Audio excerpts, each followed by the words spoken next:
ఓం నమో వెంకటేశాయ. గోవిందునికి ప్రీతిపాత్రమైన పాల్గొన మాసానికి స్వాగతం పలుకుతూ ఈనాటి శుభోదయం కార్యక్రమాన్ని ప్రారంభిద్దాం. ఈ ఉదయం మనందరికీ మంగళకరం కావాలని ఆశిస్తూ మంగళధ్వనితో ఆరంభిద్దాం.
వేద మంత్రాలలో లౌకిక, పారలౌకిక, పారమార్థికమైన అనేక ప్రయోజనాలు ఉన్నాయి. వేద పఠనం విందాం, ఆ పరమాత్ముని అనుగ్రహం పొందుదాం. ఓం శ్రీ గురుభ్యో నమః. హరి ఓం. ఇంద్రం వో విశ్వదస్పరీంద్రం నరో మరుతో యద్ధవో దివో యావః శర్మ భరేష్వింద్రగుం సహవగుం హవామహే గుం హోముచగుం సుకృతం దైవ్యంజనम् అగ్నిం మిత్రం వరుణగుం సాదయే భగంత్యా వా పృథివీ మరుతస్వస్తయే మమత్వనః పరిజ్మావసరుహా మమత్వ వాతో అవాం వృషన్వాన్ శీతమింద్రా పర్వతాయువన్మస్తన్నో విశ్వే పరివస్యంతు దేవాః ప్రియావో నామ హువేతురాణాम् ఆయత్రుపన్మరుతో వావశానాః శ్రేయసేకం భానుభిः సమ్మిమిక్షిరేతే రశ్మిభిస్తర్క్వభిः సుఖాదయः ते वाशीमन्त इष्मिनो अभीरवो विद्रे प्रियस्य मारुतस्य धाम्नः अग्निः प्रथमो वसुभिर्नो अभ्यात् सोमो रुद्रेभिरभिरक्षतु त्मना इन्द्रो मरुद्भिरुधा गृणोत्वादित्यैर्नो वरुणः सगुं शिशातु सन्नो देवो वसुभिरग्निः सगुं सोमस्तनूभिरुद्रिजाभिः समिन्द्रो मरुद्भिर्यज्ञैः समादित्यैर्नो वरुणो अजिज्ञपतु यथादित्या वसुभिः सम्बभूवुर्मरुद्भिरुद्राः समजानताभिः एवात्रिणामन्नहृणीयमाना विश्वे देवाः समनसो भवन्तु कुत्राचिद्यस्य समृतौ रन्वानरो नृषदने अर्हन्तश्चिद्यमिन्धते सञ्जनयन्ति जन्तवः संयदिशो वनामहे सगुं हव्यामानुषाणाम् उतद्युम्नस्य शमसरुदस्य रश्मिमाददे यज्ञो देवानाम् प्रत्येति सुम्नमादित्यासो भवतां मृडयन्तः आवोर्वाची सुमतिर्ववृत्यादगुंहोश्चिद्या परिभो वित्तरासतु शुचिरपः सूयवसा अदब्ध उपक्षेति वृद्धवयाः सुवीरः न इष्टम् भ्यञ्जन्ति तो न दूराद्य आदित्यानाम् भवति प्रणीतौ धारयन्तादित्यासो जगत्स्था देवा विश्वस्य भुवनस्य गोपाः दीर्घाधियो रक्षमाणासु संयमृतावानश्च यमाना ऋणानि तिस्रो भूमिर्धारयन्त्रीम् रुद्योन्द्रीणि व्रता विदधे अन्तरेषाम् अवतेनादित्या महिवो महित्वम् तदर्यमन्वरुणमित्रचारु त्यान्नु क्षत्रियागुम् अप आदित्यान्यातिशामहे सुमृढीकागुम् अभिष्टये न दक्षिणा विचिकितेन सव्या न प्राचीनमादित्यानोत पश्चा आख्याचिद्वसवो धीर्याचिद्युष्मानीतो अभयम् ज्योतिरस्याम् आदित्यानामवसानूतनेन सक्षीमहि शर्मनाशन्तमेन अनागास्त्वे अदितित्वे तुरास इमम् यज्ञम् दधुश्रोषमाणाः इमम् मे वरुणश्रुधीहवमद्या च मृडया त्वामवस्युराचके तत्त्वायामि ब्रह्मणा वन्दमानस्तदाशास्ते यजमानो हविर्भिः अहेडमानो वरुणेह बोध्युरुषगुं समान आयुः प्रमोषीः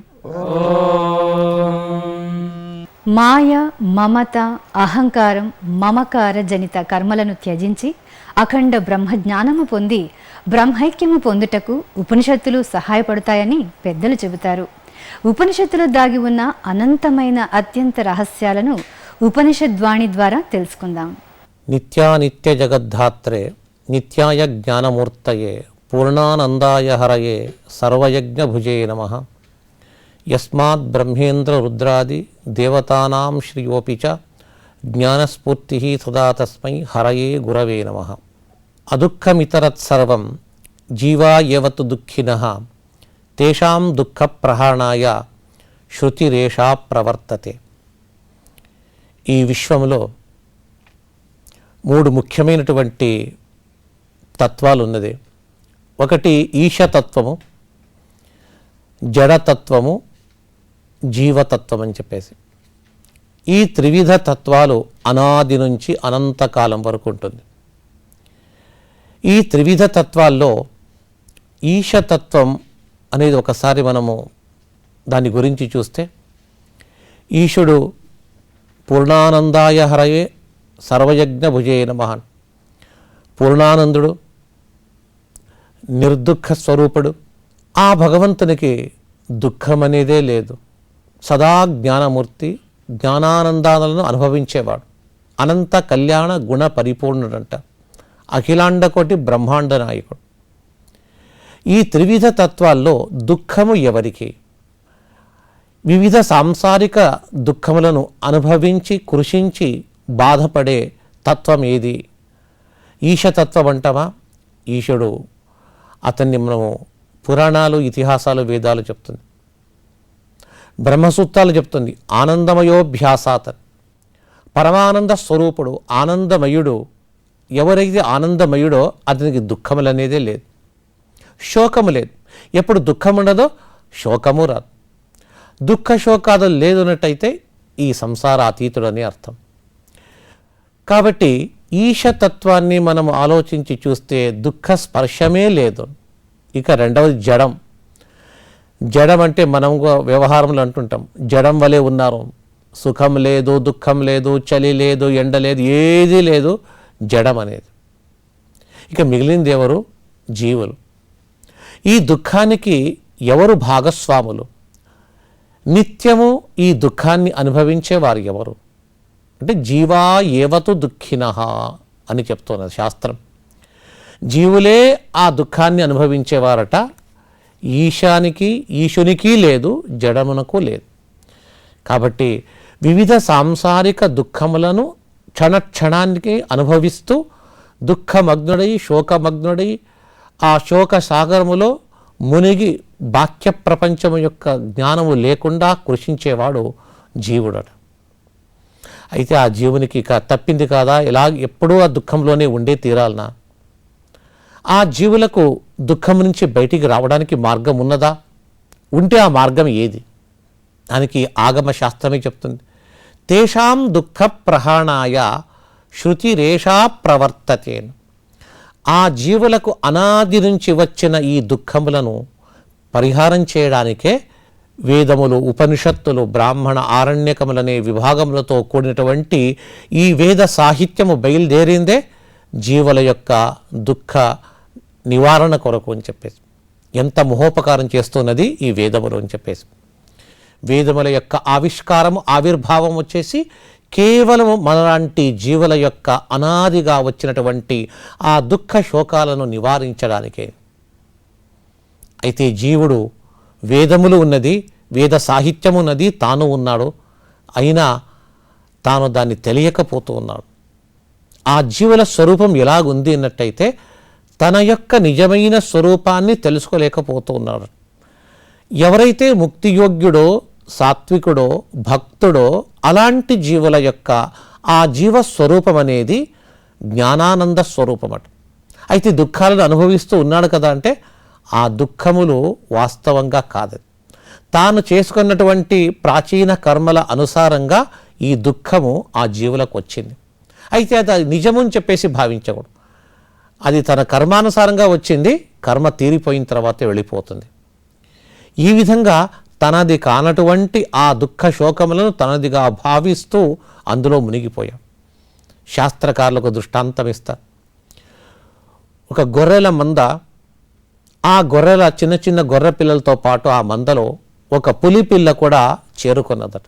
ఆ పులిపిల్ల దాంతో కలుస్తూ వెళుతూ గొర్రెలు పెద్ద పెద్ద ప్రాణులకు భయపడుతుంది కదా, అలాగే ఈ పులిపిల్ల కూడా భయపడుతూ పోతుందట. ఒక పెద్ద పులి చూచింది, ఇదేమిది, మా జాతికి సంబంధించిన ఈ పులి చిన్నగా ఉన్నా కూడా తన యొక్క రోషము, తాని పరాక్రమం అనేది స్వభావ సిద్ధము, ఈ గొర్రెలతో కలిసి తాను గొర్రె వలె భయపడుతున్నది కదా, దీనికి నిజమైన తన స్వరూపాన్ని చూపించాలని ఆ పెద్ద పులి ఆ పులి పిల్లను తీసుకువెళ్ళి నది ఒడ్డుకు తీసుకెళ్తుందట. నదిలో దాని ముఖాన్ని, ప్రతిబింబాన్ని చూపిస్తుంది. చూడు, నీ నిజమైన ముఖం ఇది, అయితే నీవు నీ నిజమైన ముఖాన్ని, నీలో ఉన్నటువంటి ఆ వ్యాఘ్ర తత్వాన్ని వదిలేసి గొర్రెలతో పాటు తిరుగుతూ మే మే మే అని చెప్పేసి అరుస్తూ ఉన్నావు కదా, ఇది నీ తత్వం కాదు.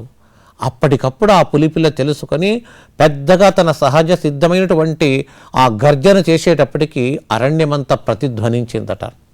అలాగే మనము అలాగే అయిపోయాం. గొర్రెల మందల్లో చేరినట్టుగా ఈ జీవుడు చేరిపోయాడు.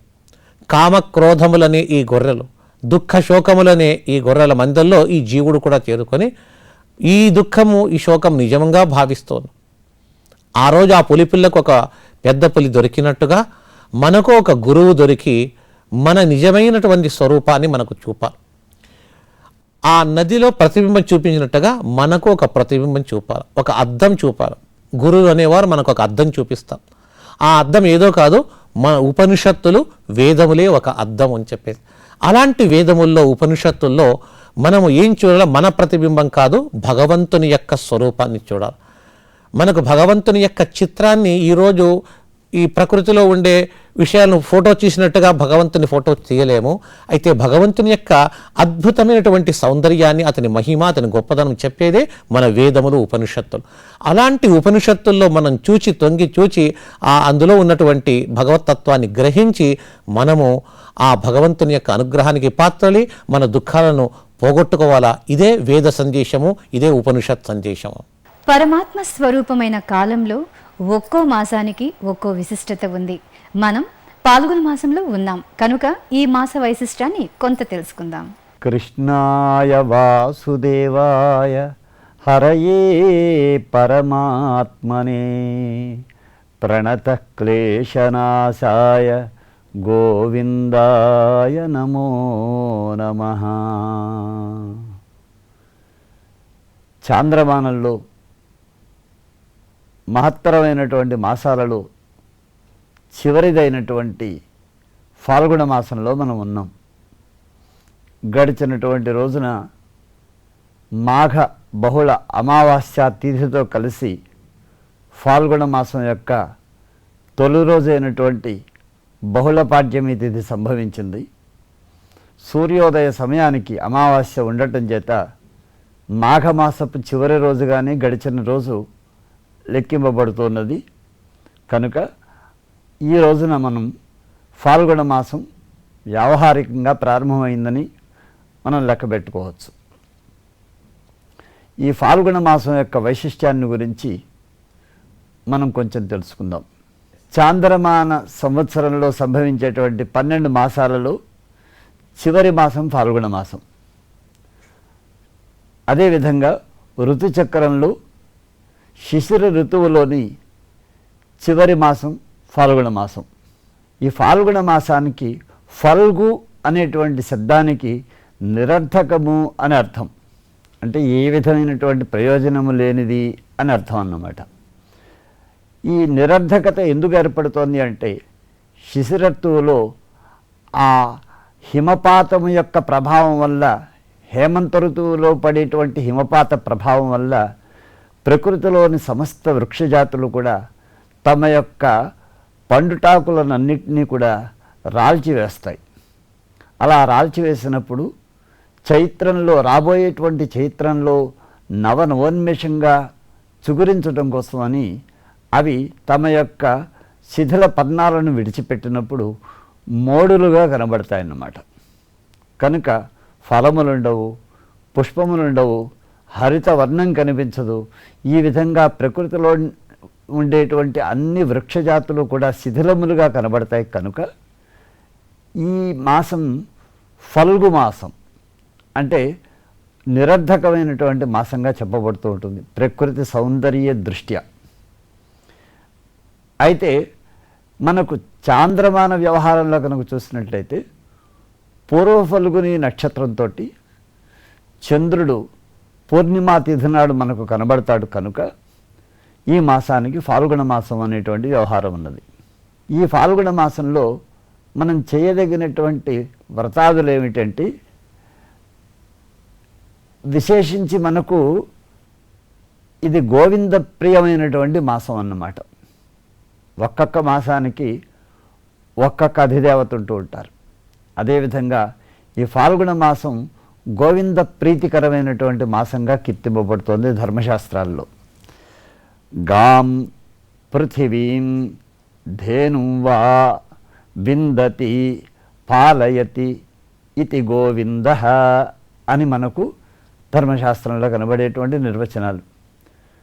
గోశబ్దానికి అనేకమైనటువంటి అర్థాలు ఉన్నాయి. గో అంటే పృథివీ అనే అర్థం ఉన్నది, అంటే భూమి అనే అర్థం ఉన్నది. గో అంటే ధేనువు అనేటువంటి అర్థం ఉన్నది. గో అంటే వాక్కు అనే అర్థం ఉన్నది. గో అంటే ఇంద్రియములు అనేటువంటి అర్థం ఉన్నది.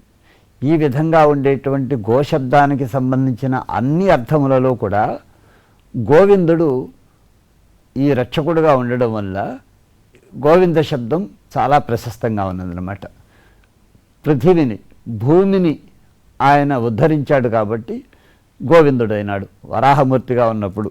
దాన్నే చెప్తుంటారు, యుగే యుగే ప్రణష్టాంగాం విష్ణో విందసి తత్వతః గోవిందేతి తతో నామ్నా ప్రోచ్యసే ఋషిభిస్తథా అని చెప్పారు.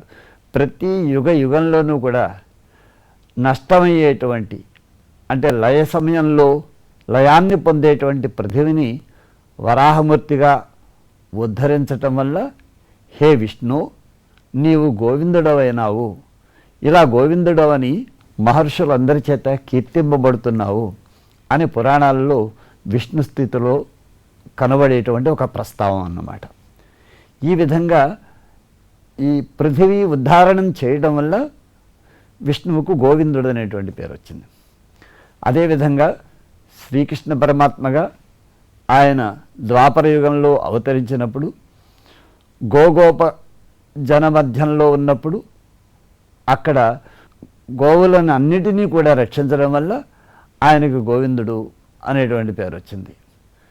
కనుక సమస్త లోకాలలో ఉండేటువంటి ధేనువును రక్షిస్తే అది సమస్త లోకాలకు రక్షణను కలుగజేస్తుంది.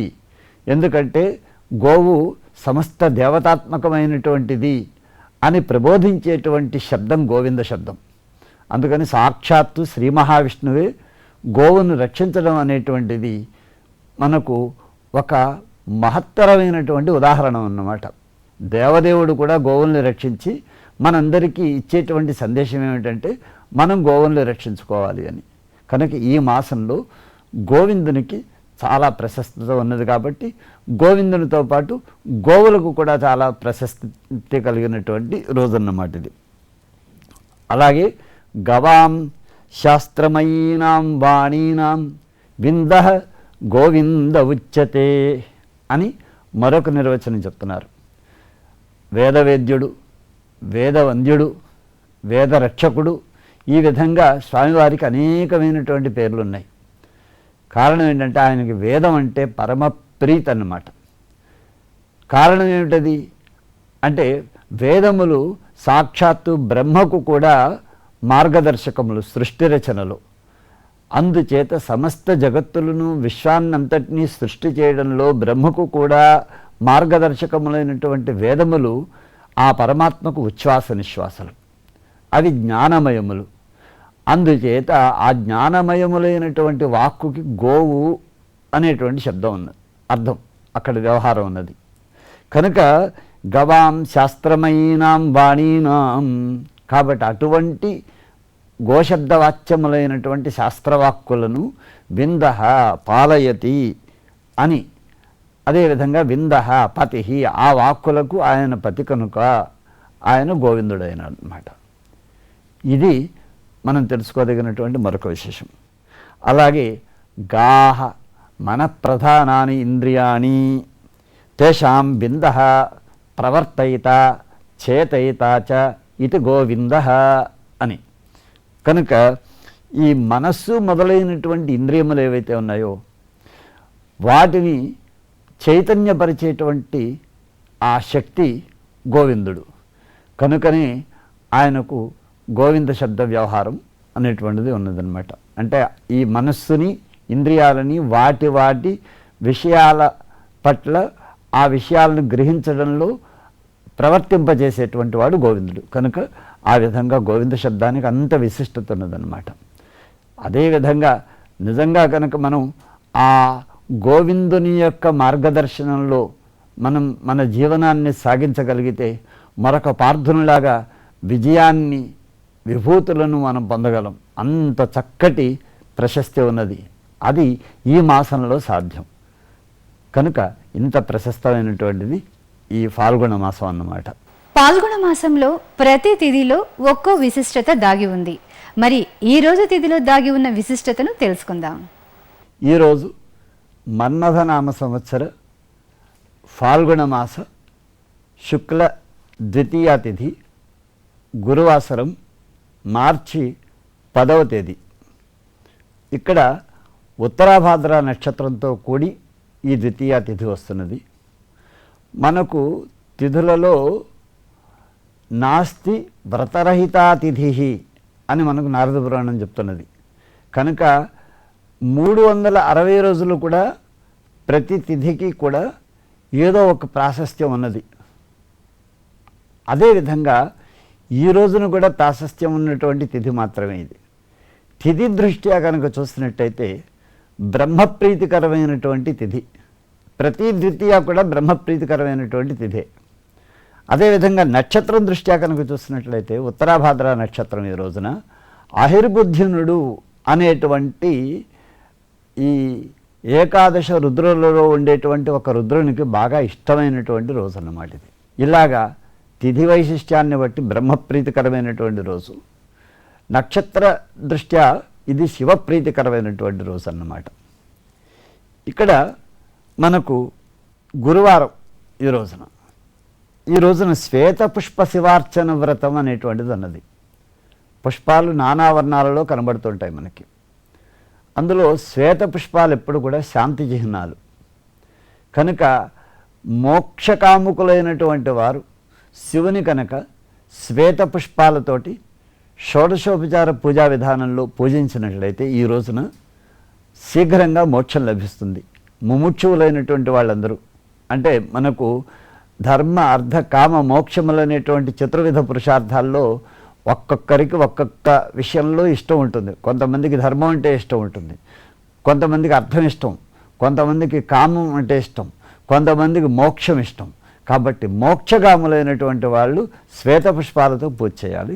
అది కూడా ఈ రోజున కనుక శ్వేత పుష్పాలతో శివార్చన చేసినట్లయితే అది చాలా ప్రశస్తకరమైనటువంటి విషయం అని చెప్తున్నారు. పాల్గొన మాసం గోవిందునికి ఎంతో ప్రీతిపాత్రమైన మాసం కనుక ఆ గోవిందుని వైభవాన్ని ఈ రోజు కొంత తెలుసుకుందాం. గోవిందుని అనుగ్రహాన్ని పొందుదాం. ఫాల్గుణ మాసం ద్వాదశ మాసక్రమంలో 12వది. ఫాల్గుణ మాసంలో మనం నూతన గృహ నిర్మాణానికి కనుక శ్రీకారం చుడితే సువర్ణము సత్పుత్ర లాభం కలుగుతుంది అని చెప్పి మనకు పురాణాల్లో అత్యంత విశిష్టమైనది విలక్షణమైనదైనటువంటి మత్స్య పురాణం వివరిస్తూ ఉన్నది. ఉత్తర ఫల్గుణీ నక్షత్రంతో కూడినటువంటి పౌర్ణమి కలిగినటువంటిది ఈ మాసాన్ని ఫాల్గునిక మాసము అని కూడా పెద్దలు వ్యవహరిస్తూ ఉన్నారు. ఫాల్గుణం శిశిరం రాకతో అది పరిపూర్ణం అవుతుంది. బోధాయిని పాశుపత ప్రముఖులైనటువంటి శ్రీకంఠుని యొక్క జయంతులు, అంతేకాకుండా చైతన్య మహాప్రభువు యొక్క జననం ఈ ఫాల్గుణ మాసంలోనే వస్తాయి. తిలలు, ఆమలకం, చూతకుసుమం ఎక్కువగా వాడమనేటువంటి పండుగలు కూడా మనకు ఈ ఫాల్గుణ మాసంలో వస్తాయి. ఘంటాకర్ణ పూజ, విష్ణుమూర్తికి గురువింద పువ్వుల చేత పూజ ఫాల్గుణంలో మహోన్నత ఫలాలు ఇచ్చేటువంటి వాటిగా చెప్పబడ్డాయి. పుష్యమితో కూడినటువంటి ద్వాదశిని గోవింద ద్వాదశి అని, ఆ రోజు గోవింద నామస్మరణంతో గంగా స్నానం చేస్తే మహాపాతకాలన్నీ కూడా నాశనం అవుతాయని, జన్మార్జితమైన పాపములు పటాపంచలవుతాయి అని చెప్పి మనకి గోవింద తిథి తత్వాన్ని చక్కగా మన పురాణాలు వివరిస్తూ ఉన్నాయి. పుండరీకాక్ష పూజ చేయాలి. పుండరీకాక్షుడంటే ఎవరు? ఎవరి నామాన్ని కనుక ఆ శబ్దముతో స్మరిస్తే సమస్త పాపములు కూడా తొలగిపోతాయో అటువంటి నామం. మనం ఏ స్థితిలో ఉన్నా పర్వాలేదు, పుండరీకాక్ష పుండరీకాక్ష అని చెప్పి మనం నెత్తిన నీళ్లు చల్లుకుంటే చాలు, మన పాపములన్నీ తొలగిపోతాయి. అపవిత్ర పవిత్రోవ సర్వావస్థాంగతోపివ యస్మరే పుండరీకాక్షం సబాహ్యాభ్యంతర శుచి. వాడు అపవిత్రుడైనా లేదా పవిత్రంగా ఉన్నప్పటికీ, లేదా కొన్నిసార్లు జాతాశౌచ మృతాశౌచాది దోషాలతో ఉన్నప్పటికీ మనం కొన్ని పనులు చేయవలసి వస్తుంది. అటువంటి సమయంలో శ్రీ గోవింద గోవింద గోవింద అనుకుని గనక మనం ఆ కార్యక్రమాన్ని గనక ఆరంభించి పరిపూర్ణమైన తర్వాత గోవిందార్పణ వస్తు అని అనుకుంటే మహోన్నతమైనటువంటి ఫలం లభిస్తుంది అని చెప్పి మనకు పురాణాలు సంప్రదాయం చెబుతూ ఉన్నది. అటువంటి గోవిందనామాన్ని ద్వాదశి నాడు ఉచ్చరించి వ్రతాన్ని పునరీకాక్ష వ్రతంగా పేర్కొంటూ చేస్తే దాని ఫలం అనంతము అని చెప్పి మనకి సంప్రదాయం వివరించింది. ఇంతటి ప్రశస్తమైనటువంటి గోవింద నామ స్మరణతో కూడినటువంటి ఫాల్గుణంలో తిరుపతి గోవిందరాజస్వామి ఆలయంలో మంత్రపుష్పం పఠించే వేళ నిత్యం ఒక శ్లోకాన్ని పఠించడం జరుగుతుంది. ఫాల్గుణేమాసి పూర్ణాయాం ఉత్తరక్షేందువాసరే గోవిందరాజో భగవాన్ ప్రాదురాసీన్ మహామునే. ఏం చెప్తోంది ఈ శ్లోకం? ఫాల్గుణ మాసంలోని పూర్ణిమా తిథి నాడు ఉత్తరా నక్షత్రయుక్తమైనటువంటి సోమవారం నాడు గోవిందుని యొక్క అవతార దినమును భావించాలి అని చెప్పి. అంతేకాదు ఈ శ్లోకాన్ని నిత్యం కొలువు అనేటువంటి ప్రభుత్వోత్సవం తిరుమలలో జరుగుతూ ఉంటుంది. తిరుమల రాయుడు సుప్రభాతం తోమాల తరువాత చేయించుకునేటువంటిది ఈ యొక్క దర్బారు సేవ. ఆ దర్బారు సేవలో కూడా గోవిందుని చెంత పఠించేటువంటి శ్లోకం ఈ గోవిందరాజో భగవాన్ ప్రాదురాసీన్ మహామునే అనేటువంటిది. అందువల్ల తిరుపతికి గోవిందరాజ పట్టణంగా పేరు రావటానికి గోవిందరాజస్వామి వారు కారణం. అటువంటి స్వామి తిరుమలలో కూడా ఉన్నాడు కనుక తిరుమల తిరుపతి గోవిందుడు ఒకడే అని చెప్పి భావన చేస్తున్నారు. తాళ్లపాక అన్నమాచార్యులు వారు పదకవితా పితామహుడు, ఆయన కూడా ఈ విషయాన్ని స్పష్టపరిచాడు తన యొక్క కీర్తనల్లో. స్థిరమైన శ్రీ వెంకటాద్రి తిరుపతిలోను స్థిరంగా ఉండేటువంటిది సర్వకాలాల్లో ఆ వెంకటాచలం. అటువంటి వెంకటాద్రి, తిరమైన వెంకటాద్రి తిరుపతిలోను గొరబాయ నీ బ్రతుకు గోవిందరాజా. ఎంత అద్భుతంగా పలికాడు చూడండి పదకవిత్వంలో. తిరుపతిలోను ఒద్దిక శ్రీ వెంకటాధీశుడై గొరబైన వీవగదే గోవిందరాజా. ఈ రీతి వెంకటాద్రిని 20 తిరుపతిలో కూరిములు నెరపమ కొలు ఉన్నాడు. భక్తుల యొక్క కోరికలు తీర్చడానికే స్వామి ఇలా 2 రూపాలతో ఉన్నాడు. అంటే కొండను ఎక్కలేనటువంటి వారు ఉండవచ్చు, బలహీనత చేత కానీ వార్ధక్యం చేత కానీ పీడింపబడేటువంటి వాళ్ళు తిరుపతి గోవిందుని దర్శించినా ఫలం వస్తుంది అని చెప్పేందుకు అన్నమయ్య ఆచి శ్రీ వెంకటగిరిన్ అదే తిరుపతిలోను రేచిన మోహానగూడె రేయి పగలదిగో ఇమ్మెల శ్రీ వెంకటాద్రి 20 తిరుపతిలోన కొమ్మలతో వీడువెట్టి గోవిందుడు తెంకిన శ్రీ వెంకటాద్రి దిగువ తిరుపతిలో కొంకక వరములిచ్చే గోవిందరాజ. ఏమాత్రం ఆలోచించకుండా సమస్త వరాలను అనుగ్రహించేటువంటి వాడు శ్రీ వెంకటేశ్వర స్వామి. అటువంటి స్వామి యొక్క భక్త ప్రీతిని, అటువంటి స్వామి యొక్క భక్త సంరక్షణ దీక్షను అంతటినీ ఆవిష్కరించారు ఆ అన్నమాచార్యుల వారు. అటువంటి దేవదేవుడు తిరుపతిలో ఉన్నాడు, తిరుమలలోనూ ఉన్నాడు. ఆ ఇరువురు ఒక్కరే అనేటువంటి భావాన్ని మనం ఈ పాల్గొన మాసంలో చక్కగా భావన చేస్తూ ఉన్నాం. అటువంటి గోవిందుని యొక్క అనుగ్రహం మనందరికీ కూడా సంపూర్ణంగా లభించుగాక. సదాచారములను పాటించడం వలన ఇహలోకంలో సుఖాలు పొందడమే కాక ఉత్తమ పరమగతి లభిస్తుంది అనడంలో అతిశయోక్తి లేదు. ఒక సదాచారాన్ని తెలుసుకుందాం, దానిని ఆచరిద్దాం. సదాచారానికి సంబంధించి 13 దోషాలు, భోజన దోషాలు చెప్పారు పెద్దలు. వాటిల్లో మొట్టమొదటిది జాతి దోషము అన్నారు. జాతి దోషము అంటే స్వభావంగానే కొన్ని వస్తువుల్లో దోషాలు ఉంటాయి. నీరుల్లి, వెల్లుల్లి, అట్లాగే చెట్టు నుంచి వచ్చే బంక, ఇంగువ ఆ విధమైనటువంటి జాతికి సంబంధించినటువంటిదే. అది కూడా తినదగినటువంటిది కాదు, జాతి దోషానికి సంబంధించినటువంటి. కుక్క గొడుగులు, అడవి మెంతులు, అట్లాగే ఆవు జున్ను ఈనాక 10 రోజుల లోపల గోవు యొక్క, గొర్రె యొక్క, ఒంటె యొక్క ఈ పాలు ఇవి నిషిద్ధాలు, అవి స్వీకరింపదగినటువంటివి కాదు. ఈ విధంగా వస్తూని లసునాదీని వర్జాన్యాహుర్మనీషిణ ప్రతిహంతం అలంతాని ప్రతిధానం శరీరణం అని చెప్పి తామస పదార్థాలు బుద్ధి తేజాన్ని దెబ్బతీస్తాయని చెబుతారు. అందువల్ల జాత్య ఇవన్నీ కూడా మనం విడిచిపెట్టదగినటువంటివి అని చెప్పి, తామస పదార్థాల్లో ఎటువంటి వాటి వల్ల తామసం ఏర్పడుతుంది అంటే, తమస్సు అంటే చీకటి. మనము జ్ఞానాన్ని కోరుకుంటాం, సత్వాన్ని కోరుకుంటాం, అలా కాక చీకటిని మనం కోరుకోం. ఈ పదార్థాలు తినటం వల్ల మనలో ఆ తామస గుణం ప్రబలుతుంది అని చెప్పారు. ఎటువంటి పదార్థాల వల్ల అంటే యాతయామం గతరసం పూతి పర్యూషితం చేయత్ ఉచ్ఛిష్టమపి చామేధ్యం భోజనం తామసప్రియం అని చెప్పి, యాతయామం 3:30 గడియలు దాటితే ఆ పదార్థం తినదగినటువంటిది కాదు. అది తినేటట్లయితే తామస గుణం ఏర్పడుతుంది. గడియకి 24 నిమిషాలు, అట్లా 3 గంటల కాలం దాటితే ఆ పదార్థాలు తినదగినటువంటివి కాదు. గతరసం వాటిలో ఉండేటటువంటి రసగుణం, విలువైనటువంటి గుణము పోగొట్టుకుని ఉన్న చద్ది పదార్థాలైనా, వాసన కొడుతూ ఉన్న ఎంగిలివైన అపవిత్రాహారాలైనా ఇటువంటివన్నీ కూడా రోగాన్ని కలిగిస్తాయి, బుద్ధి క్షయాన్ని కలిగిస్తాయి. కాబట్టి ఇటువంటివన్నీ కూడా జాతి దోషం కలిగినటువంటివి, ఇటువంటి వాటిని తినకూడదు అని చెప్పి పెద్దలు నియమం చేశారు. రుచిపోయినవి అంటే మనము చాలా పదార్థాలని ఫ్రిడ్జ్లో పెడుతూ ఉంటాం. ఫ్రిడ్జ్లో పెట్టడం వల్ల అవి చెడిపోకుండా ఉన్నాయి అని మనకు అనిపించవచ్చు, కానీ వాటిలో ఉన్నటువంటి గుణాలు దెబ్బతింటాయి. రుచి, మామిడికాయ బయట ఉంచినటువంటి దానికి ఫ్రిడ్జ్లో పెట్టి ఉంచినటువంటి దానికి సమానంగా తర్వాత తింటే దీనిలో ఉన్నటువంటి రుచి దానిలో ఉండదు. ఆ విధంగా రుచిని కోల్పోతుంది. అంతేకాదు, దాని నుంచి బయటికి తీశాక విడిగా ఉంచిన కాయ ఉన్నంతకాలం అది బాగా ఉండదు. కాబట్టి దాని ప్రభావాన్ని కూడా మనం గుర్తించినప్పుడు అలా రుచిపోకుండా ఉన్నటువంటిది తినాలి. నా భుంజీత ఉద్ధృత స్నేహం అని చెప్పారు.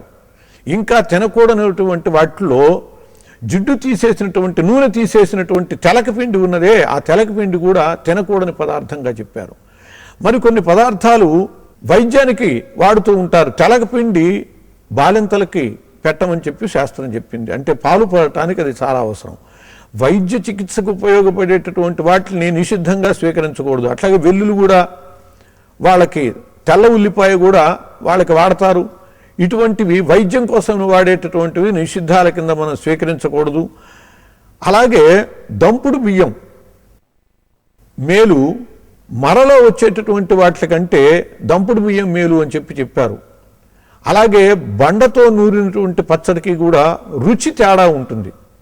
మామూలుగా మిక్సీలలో వేసి పచ్చడి తయారు చేసిన దానికి బండతో నూరిన దానికి, ఇవన్నీ కూడా రుచి పోగొట్టేటటువంటి పదార్థాలు, పోగొట్టుకున్నటువంటి పదార్థాలు అవుతాయి. కాబట్టి మనకి పరిపూర్ణమైనటువంటి ఫలితం పొందాలి అంటే ఈ పద్ధతిగా స్వీకరించడం మంచిది. అంటే నవీనమైనటువంటి ఆ నాగరికత అంతా కూడా పనికిరాందా అంటే అలా అనుకోవటానికి వీల్లేదు.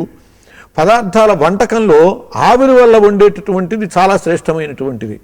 మామూలుగా పైన మూతలు లేకుండా మూత ఉన్న పొగ ద్వారా దానిలో ఉండేటటువంటి విటమిన్లు పోయేటటువంటి రీతి కంటే ఆవిరి ద్వారా ఉడికేటటువంటి కుక్కర్లు ఉన్నాయి, అవి చాలా ఆరోగ్యానికి మళ్ళీ మంచివే. అందువల్ల పురాణమిచ్చేవన సాధు సర్వం నచాపి కావ్యం నవమిచ్చేది అవధ్యం అని చెప్పి కాళిదాస్ చెప్పినట్లుగా పూర్వం అన్నీ మంచి, కొత్తవన్నీ చెడు అని కాదు, ఏవి మేలైనటువంటివో అవి మనం ఆచరింపదగినటువంటివి. అలాగే రాజసాహారాలు కూడా పనికిరాదు, జాత్యా దోషగ్రస్తములైనటువంటివి అని చెప్పారు. ఖట్వామ లవణ అత్యుష్ణ తీక్ష్ణ రూక్ష విదాహకాహ ఆహారాహ రాజస్య శ్రేష్టాహ దుఃఖ శోకమయ ప్రదాహ అని చెప్పి, ఇవి కూడా తీవ్రమైనటువంటి కారము, బాగా పులుపు, బాగా వేడి, బాగా చల్లదనము, ఇవేవి కూడా మంచిది కాదు. ఆహారం తీసుకునేటటువంటి వాళ్ళు కొందరు బాగా కారం తింటారు, అది మంచిది కాదు.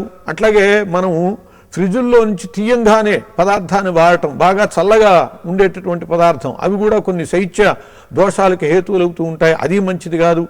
ఇలా అతి ఏది లేకుండా, అతి సర్వత్ర వర్జేత్ అన్నారు పెద్దలు. ఏది అతి లేకుండా సమమైనటువంటి రీతిలో ఉన్న ఆహారం తీసుకుంటే అది అన్ని రకాల మనకి శ్రేయస్కరంగా ఉంటుంది. అలాగే ప్రాణిహింస ద్వారా వచ్చేటటువంటి ఆహారం కూడా మనకు శ్రేయస్కరం కాదు అని చెప్పారు. మాంసం యో అన్యస్య మాంసేన క్రూర స్వం పరిరక్షతి తస్య ధర్మశ్చ బుద్ధిశ్చ దూరతో ద్వితయం భవేత్ అని చెప్పి శాస్త్రం చెప్పింది. మన మాంసాన్ని మరో జీవి యొక్క మాంసం ద్వారా మనం సిద్ధం చేసుకోవాలి అని చెప్పి తలిస్తే అది మంచి పద్ధతి కాదు. వాళ్ళకి ధర్మనాశనం అవుతుంది, బుద్ధిశక్తి నాశనం అవుతుంది అని చెప్పారు. అందువల్ల ఈ మాంసాహారం కూడా మనకు శ్రేయస్కరమైనటువంటిది కాదు. మరి సృష్టి విధానంలోనే ఎవరు ఏ ఆహారం తీసుకోవాలో నిర్ణయం జరిగింది కదా, మాంసాహారం కూడా స్వీకరించే పద్ధతులు ఉన్నాయి కదా అంటే అది కొందరికి ఇబ్బంది లేకపోవచ్చు, కానీ ఏదైనా హింస ద్వారా జరిగేటటువంటిది ఏమాత్రం మంచిది కాదు అని పెద్దలు చెప్పారు. హింస అనేది చెట్లకు మాత్రం హింస కాదా అని ప్రశ్నిస్తారు. హింసలో తేడా ఉంటుంది. ఒక మనిషిని చంపిన దానికి ఒక చీమను చంపిన దాన్ని సమానంగా మనం స్వీకరించం.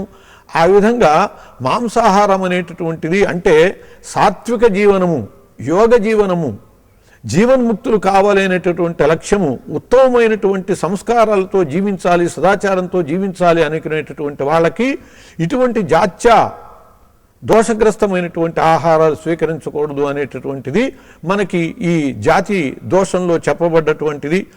అలాగే రెండవది ఆశ్రయ దోషం కూడా. ఆశ్రయ దోషం కూడా మనకి భోజన దోషాల్లో ఒకటి. ఈ ఆశ్రయ దోషం అంటే ఏమిటంటే ఆవు పాలు మంచివే, కానీ ఈ ఆవు పాలు కళ్ళు ముంతలో పోసాం, కళ్ళు తీసేసిన ముంతలో పాలు మంచివైనా ఆశ్రయ దోషం ఏర్పడ్డది. రాగి పాత్రలో పోసాం, లేకపోతే మజ్జిగని తీసుకువెళ్ళి ఇత్తడి పాత్రలో పోసాం, అది విషయమైపోతాయి.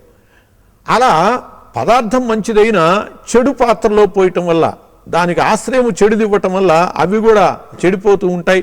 వంట పాత్రలు కొత్తదాన్ని వినియోగించుకునేటప్పుడు మేకపాలతో శుద్ధి చేసి వాడమని శాస్త్రం చెబుతోంది. మామూలుగా మనము మేకపాలు అందరికీ లభించవు కాబట్టి పాలతో శుద్ధి చేసి వాడేటటువంటి పద్ధతి ఇళ్లలో ఉన్నది. ఏ కొత్త వస్తువు తెచ్చినా ముందు పాలతో శుద్ధి చేసి ఆ వస్తువు వాడుతూ ఉంటారు, అలా వాడాలి. అట్లాగే తోమటం, చాలా శుభ్రంగా తోముకుని పదార్థాన్ని వాడితేనే, దాంట్లో పదార్థాన్ని ఉంచితేనే ఈ ఆశ్రయ దోషం అనేది లేకుండా ఉంటుంది. ఆ విధంగా మనకి ద్రౌపది తాను చాలా శుభ్రంగా వస్తువుల్ని తోముతాను అని చెప్పి ఆమెకు ఒక అభిమానం ఉండేదిట. కృష్ణ పరమాత్మ ఒక మాట పాండవులు వనవాసం చేసేటటువంటి సమయంలో వచ్చాడు. అప్పుడే దుర్వాస మహాముని ధర్మరాజును పరీక్షించటానికి వచ్చాడు. దుర్యోధనుడు పంపిన దానివల్ల భోజనం పెట్టమన్నాడు. అయ్యా భోజనం పెడతాను, మీరు స్నానం చేసి రాండి అని చెప్పి దుర్వాసుడిని పంపించాడు. అప్పటికి సూర్యుడిచ్చినటువంటి ఆ పాత్ర తోమేసేస్తే ఇక దాని నుంచి పదార్థాలు రావు. ఎలా పదార్థాలు వస్తాయా, ఏ విధంగా వీళ్ళని సంతృప్తిపరుస్తానా, లేకపోతే దూర్వాసుడి చేతి శాపగ్రస్తునవుతానని చెప్పి ధర్మరాజు భయపడుతూ ఉన్న దశలో కృష్ణ పరమాత్మ వచ్చి ద్రౌపదిని అడిగాడు, అమ్మా గిన్నెలో ఏదన్నా ఒక మెతుకుంటే నాకు ఇవ్వమ్మా అని చెప్పి. అదేంటనయా, నేను తోమితే ఏమీ మిగలదు అని చెప్పి ఆమె చాలా సాభిమానంగా చెప్పింది. కాదు చూడమ్మా అని చెప్పి అంటే ఆ పాత్రలో ఒక చిన్న తోటకూర ఆకు మిగిలి ఉన్నది. ఆమె చాలా ఆశ్చర్యపోయింది. అంతా కృష్ణమాయ. అది తీసుకొచ్చి ఇచ్చింది. అది కృష్ణుడు తిని త్రేయించాడు. అంతే దూర్వాసాదులందరికీ కూడా కడుపు నిండిపోయింది. వాళ్ళకి మాకు భోజనం అక్కర్లేదన్నారు. అలా పాత్రను తోమటంలో స్వాభిమానంతో కాదు, నిజంగా కూడా చక్కగా తోమినటువంటి పదార్థాలను వాడటం వల్ల ఈ ఆశ్రయ దోషం లేకుండా పోతుంది. ఇటువంటి దోషాలు లేకుండా ఉన్నటువంటి పదార్థాలే మనకి యోగదాయకములవుతూ ఉంటాయి అని చెప్పి స్వస్తి. తెలుగు పద్యాలలో సుమతి శతకాలకు ఒక ప్రత్యేక స్థానం ఉంది. ఈరోజు ఒక సుమతి పద్యం, ఆ పద్యంలో దాగి ఉన్న అర్థాన్ని తెలుసుకుందాం. సుమతి శతకకారుడు బద్దెన. ఈయన 13వ శతాబ్దానికి చెందినవాడని పరిశోధకులు నిర్ణయించినారు. అటు బాలురకు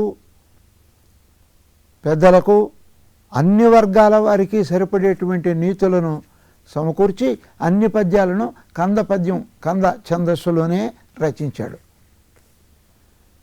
మరి కొంతకాలం క్రితమైతే విద్యావంతులు విద్యకు ప్రారంభించి అభ్యసనానికి ప్రారంభించిన వాళ్ళందరూ తప్పనిసరిగా సుమతి శతకం చదివేవాళ్ళు. అంత ప్రచారానికి వచ్చినటువంటి శతకం అది. చాలా అర్థవంతమైనటువంటి శతకము. ఆ శతకాన్ని ఇప్పుడు కూడా మన బాలురకు లేదా అందరూ కూడా నేర్చుకోవాల్సిన అవసరము ఎంతైనా ఉన్నది. కవి ఎప్పుడు ప్రపంచాన్ని పరిశీలిస్తూ ఉంటాడు. ప్రపంచాన్ని గమనించి అందరి బాగోగులను తన దృష్టికి తెచ్చుకొని ఒక కవితా రూపంలో దానిని ఒక నీతిగా మలచి లోకానికి బోధిస్తాడు. నీతి గ్రంథాలను రచించే వాళ్ళు అందరూ చేసే పనే అది. ఈ పనిలో సుమతి శతకారుడు చాలా నిపుణుడు అని అనిపించుకున్నాడు. ఆయన చెప్తున్నాడు, కప్పకు నొరగాలైనను సర్పమునకు రోగమైన సతితులువైనన్ ముప్పున దరిద్రుడైనను తప్పదు మరి దుఃఖమగుట తథ్యము సుమతి. లోకాన్ని పరిశీలించినటువంటి కవి కప్ప యొక్క స్థితిని చూచాడు, పాము యొక్క స్థితిని కూడా చూచినాడు. ఇక మానవుల స్థితిని కూడా చక్కగా గమనించి ఒక పోలికగా ఈ చక్కని నీతిని మనకు అందిస్తున్నాడు. కప్ప దుమికి పోతూ ఉంటుంది. ఆ కాళ్ళను ఆధారంగా చేసుకొని ఎగిరెగిరి దూకిపోతూ ఉంటే దాన్ని మండూక పులితే అంటారు సంస్కృతంలో. అటువంటి కాలు ఏదైనా ఏ కారణం చేతైనా కుంటిదైపోయిందంటే, దెబ్బతినిపోయిందంటే ఇక కప్ప ముందుకు పోలేదు.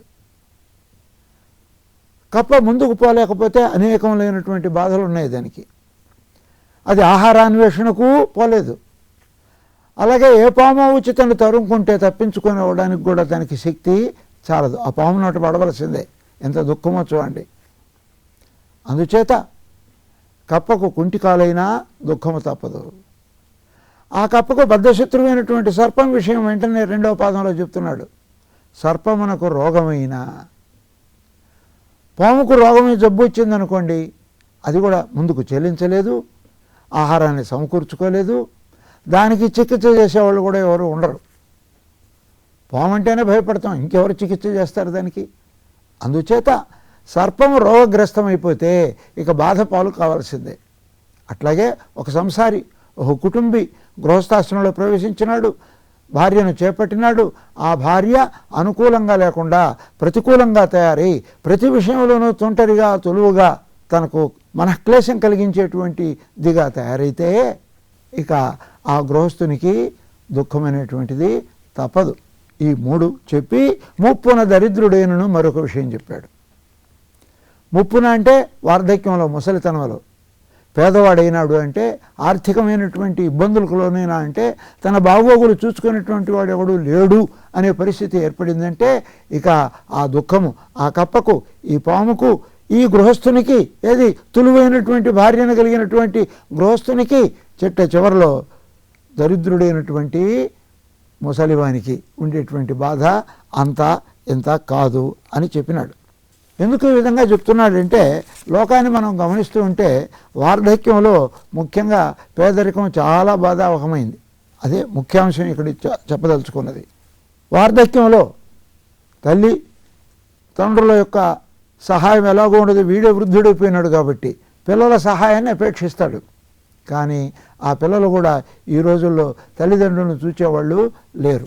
గాత్రం సంకుచితం, గతిరి విగళిత, బాగా నడవలేడు, శరీరం ముడతలు పడిపోతుంది, మరి అన్ని విధాల దంతాలు రాలిపోతాయి, అన్ని విధాల బలహీనుడైపోతాడు. భార్య అన శుశ్రూషతే, కొంత వయసులో ఉన్న భార్య ఉండినా ఆమెకు కూడా సేవ చేయాలనేటువంటి భావం ఉండదు. కాబట్టి ఈ పరిస్థితిలో అంతో ఇంతో తన ఆదుకోదగింది ఏదైనా ఉన్నదంటే అది ఆర్థికమైనటువంటి వెసులుబాటు.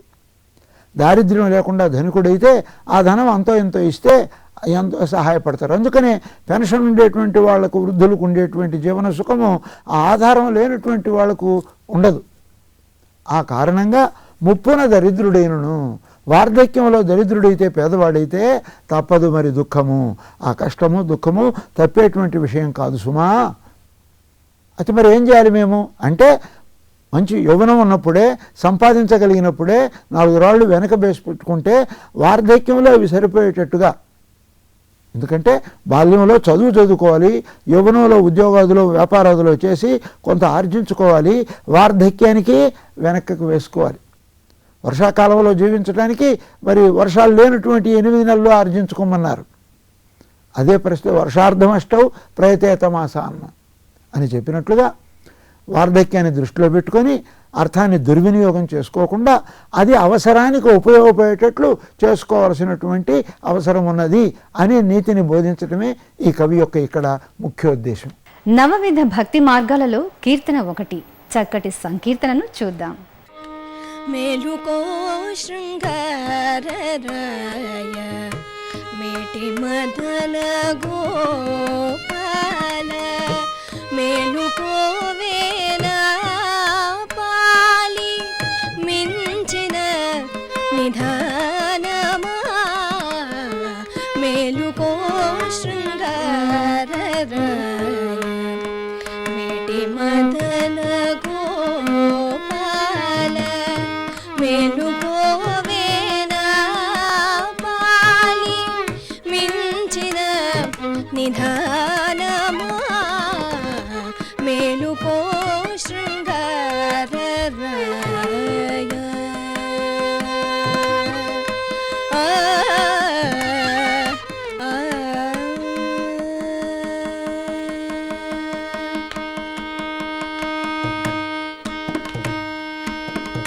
సందడించే గోపికల జౌవన వనములోన కందువ తిరిగే మదగజమపో సందడించే గోపికల జౌవన వనములోన కందువ తిరిగే మదగజమపో ఇందుముఖి సత్యభామ హృదయ పద్మములోని గంధము మరిగినట్టి గండు తుమ్మెద ఇందుముఖి సత్యభామ హృదయ పద్మములోని గంధము మరిగినట్టి గండు తుమ్మెద మేలుకో శృంగారరాయ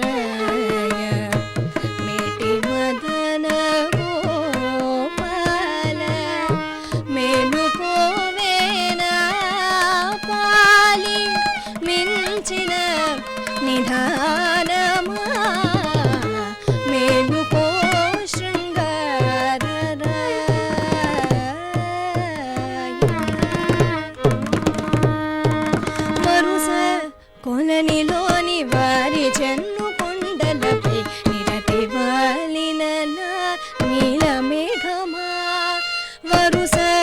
కొలనిలోని వారి చెన్ను కొండలపై నిరతి వాలిన నీల మేఘమా సిరినురమున మోచి శ్రీ వెంకటాద్రి మీద గరిమ వరలిచే కల్పతరువ సిరినురమున మోచి శ్రీ వెంకటాద్రి మీద గరిమ వరలిచే కల్పతరువ మేలుకో శృంగారరాయ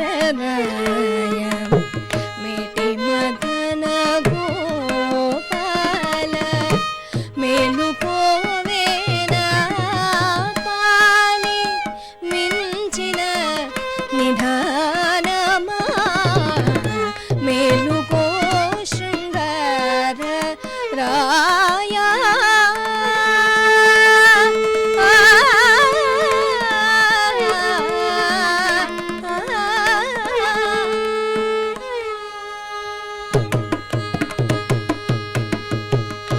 ఈనాటి శుభోదయం కార్యక్రమం మిమ్మల్ని ఎంతగానో అలరించిందని ఆశిస్తూ రేపటి శుభోదయం కార్యక్రమంలో మళ్ళీ కలుసుకుందాం. ఓం నమో వెంకటేశాయ.